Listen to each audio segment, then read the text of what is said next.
हर महीने सैलरी आते ही जैसे ही थोड़ा सा चैन मिलता है, अचानक एक हफ्ते बाद पता चलता है पैसे गए कहाँ। अगर आपके साथ भी ऐसा होता आया है तो आज का वीडियो आपके लिए है। मैं बताऊंगा कैसे आप माइक्रोसॉफ्ट एक्सेल का यूज करके अपनी मंथली बजट बना सकते हैं और अपने पैसों को अपने कंट्रोल में रख सकते हैं, ना कि पैसे आपको कंट्रोल में रखे। नमस्कार दोस्तों, मैं हूं सीए सुधांशु सिन्हा और आज हम बात करेंगे कैसे आप एक्सेल में मंथली बजट बना सकते हैं ताकि हर महीने की इनकम, खर्चे और बचत सब एक नज़र से आप साफ-साफ देख सकें कि आपका इनकम कितना है, आपके एक्सपेंसेस कितने हैं और आपकी सेविंग्स कितनी हो रही हैं। दोस्तों, मैं जानता हूँ कि मिडिल क्लास लाइफ में ईएमआई, रेंट, बिजली bill, school fee etcetera etcetera इतने सारे खर्चे होते हैं, सब मैनेज करना आसान नहीं होता। लेकिन एक सिंपल एक्सेल का यूज करके आप अपनी पूरी फाइनेंशियल लाइफ को ऑर्गेनाइज बना सकते हैं। तो चलिए शुरू करते हैं। दोस्तों, वीडियो शुरू करने से पहले ये मेरा ब्रीफ जर्नी है। अगर आप इस चैनल पे नए हैं और मेरे बारे में जानना चाहते हैं कि मैं कहाँ से बिलोंग करता हूँ, मैंने चार्टर्ड अकाउंटेंसी कब कंप्लीट किया और मैंने किस किस कंपनियों के लिए काम किया है और इस चैनल का पर्पस क्या है, तो आप वीडियो को पॉज करके मेरे बारे में पढ़ सकते हैं। चलिए बढ़ते हैं वीडियो में आगे की तरफ। दोस्तों, आइए समझते हैं कि बजटिंग इतना ज़्यादा इंपॉर्टेंट क्यों है। देखिए दोस्तों, बिना बजट के फिनांस मैनेज करना वैसा ही है जैसे बिना जीपीएस के गाड़ी चलाना, यानी आपको पता ही नहीं कि आप किस डायरेक्शन में कहाँ जा रहे हैं।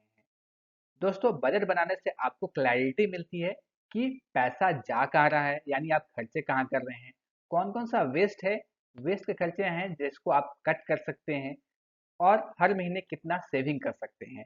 तो दोस्तों, ये हैबिट, बजटिंग की जो हैबिट है, लॉन्ग टर्म में वेल्थ बिल्ड करने के लिए फाउंडेशन रखती है। इसलिए बजटिंग सबसे ज़्यादा इम्पोर्टेंट होता है। दोस्तों, अब बात करते हैं स्टेप 1 में कि एक्सेल में पहले स्ट्रक्चर कैसे तैयार करें। उसके लिए क्या करना है दोस्तों, अपने आपको माइक्रोसॉफ्ट एक्सेल ओपन करना है।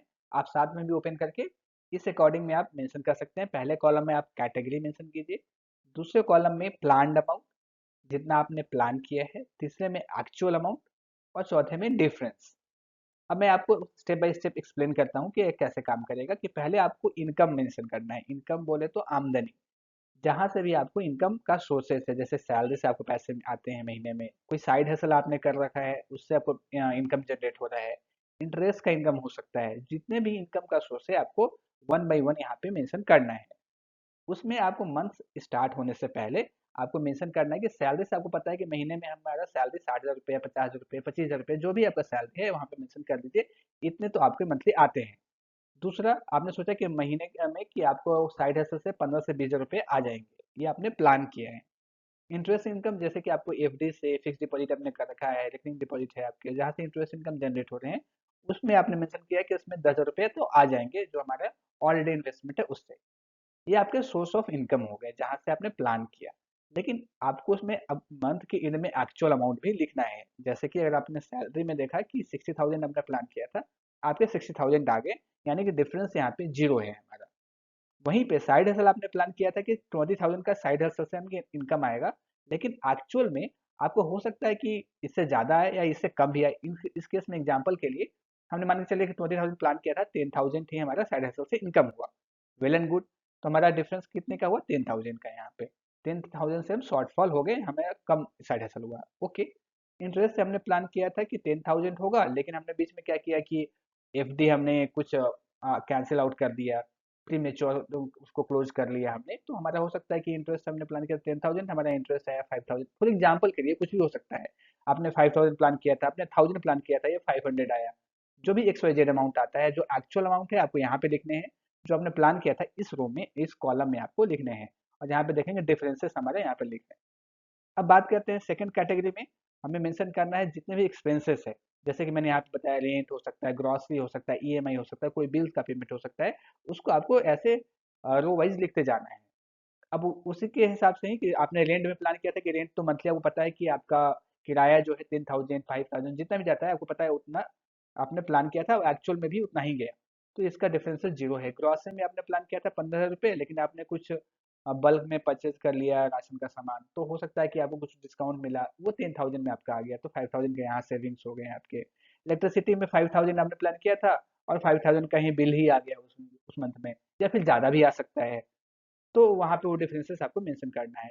वैसे ईएमआई आपको पता है कि कार का या घर का कोई ईएमआई जा रहा है तो उसमें 10,000 जाता है, तो वो आपके एक्सपेंसेस उस महीने में चले गए। आपने ये प्लान किया, इसके हिसाब से खर्चे हो गए। अब जो इनकम हुआ इसमें से टोटल इनकम में से टोटल एक्सपेंस आप घटाएंगे, सब्सट्रैक्ट करेंगे, तो यहाँ पे 50,000 आ रहा है।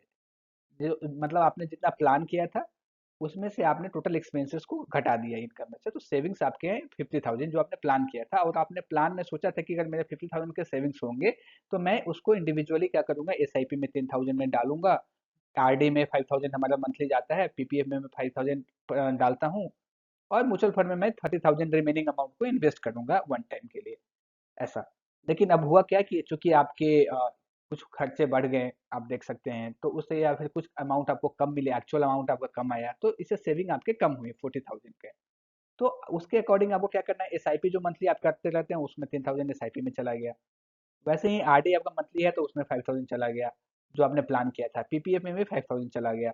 वहीं म्यूचुअल फंड में आपको क्या करना है कि जैसे 40,000 में जो रिमेनिंग अमाउंट बचता है 20,000, वो आपने म्यूचुअल फंड में इन्वेस्ट कर दिया। यहाँ पे आप देखेंगे कि हमने प्लान किया था 30,000 का, लेकिन हमने इन्वेस्ट किया 20,000, क्योंकि हमारे इनकम का जो कहीं ना कहीं कम हुआ है, जो भी एक्सपेंस कम ज़्यादा हुआ, जिसके हिसाब से जो रिमेनिंग अमाउंट हमने म्यूचुअल फंड में इन्वेस्ट कर लिया। या आपके कुछ और हो सकते हैं, जैसे आपने इमरजेंसी फंड प्लान किया था, इमरजेंसी फंड में आपने कुछ पैसे डाल दिए।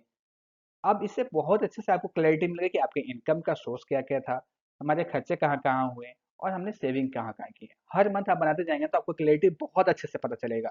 आपको एकदम दिखने लगेगा कि हमारा इनकम का सोर्स क्या है, एक्सपेंस क्या है और सेविंग्स कितने-कितने हो रहे हैं। आपको 1 महीने में अंतर नहीं पता चलेगा, लेकिन जब आप 5-6 महीने तक बनाएँगे, तो आपको खुद ही रियलाइज़ होगा कि आपने कहाँ-कहाँ कैसे सोर्स है, कैसे आप मैनेज कर रहे हैं, और बहुत अच्छे से मैनेज कर पाएँगे अपने इनकम, एक्सपेंस और अपने बजट्स को। दोस्तों, जब आपका एक्सेल टेम्पलेट तैयार हो जाएगा, आपका अगर स्ट्रक्चर पहले आपने एक्सेल में बना लिया, तो फिर आपको क्या करना है, रिव्यू और एनालिसिस करना है। उसके लिए जो भी आपकी इनपुट्स है उसको वीकली अपडेट करना है। जैसे कि जो भी आप खर्च कर रहे हैं डे ऑन डे बेसिस, उसको आप वीक में एक बार बैठ के एक्सेल में अपडेट कर दें कि हमने क्या क्या खर्चे किए हैं। क्योंकि अगर जब आप मंथ एंड में सोचेंगे कि मैं अपडेट करूँ, तो आपको याद ही नहीं रहेगा कि आपने क्या क्या खर्चे किए हुए हैं। दूसरा, जब आपने अपडेट कर दोगे तो आपको रिजल्ट्स को कंपेयर करना है, यानी कि जो आपने प्लान किया था और जो आपके एक्चुअल एक्सपेंसेस है, उसको कंपेयर करिए। तभी तो आपको पता लगेगा कि कहाँ पे आपने अच्छा परफॉर्म किया है, कहाँ पे आपने बेस्ट परफॉर्म किया है, कहाँ पे एवरेज टाइप परफॉर्म किया है, कहाँ पे खर्चे कम करने का अपॉर्चुनिटी था, जहाँ पे आपने ज़्यादा खर्च कर लिया है। तो आपका कहीं ना कहीं हैंड होल्ड रहेगा आपके फिनेंशियल पोजिशंस पे। तीसरा, आप ना कल मतलब एक्सेल में तो बहुत कुछ किया जा सकता है। एक्सेल में आप बोलें तो मैं अलग से वीडियो बना के आपको बता दूंगा कि एक्सेल में क्या कुछ नहीं किया जा सकता है। एक्सेल बहुत ही एक वास्ट टूल है, बहुत ही, जिसमें जितना सीखने का लिमिट नहीं होता है।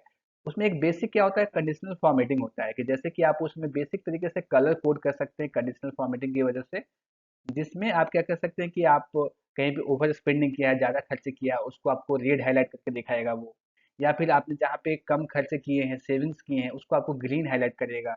तो आप मैनुअली भी कर सकते हैं कि जहाँ पे आपके जो लगे कि अब मैंने कम खर्चे किए हैं, वहाँ पे उसको जाकर ग्रीन हाईलाइट कर लीजिए, ताकि आपको मंथ एंड में पता चले कि आपने कहाँ-कहाँ ग्रीन जो कलर है, उससे आपको पता चला कि हमने यहाँ पे सेविंग किया है, और जो रेड कलर है, उसमें आपको पता चला है कि आपने ओवर स्पेंड किया है। तो आपको नेक्स्ट मंथ में वो पहले से ध्यान में रहेगा, और ये एक दिखने में भी अच्छा लगता है, और आपके माइंड में भी वो कहीं ना कहीं रिकॉल करने में इजी हो जाता है जब आप कलर कोडिंग करते हैं तो।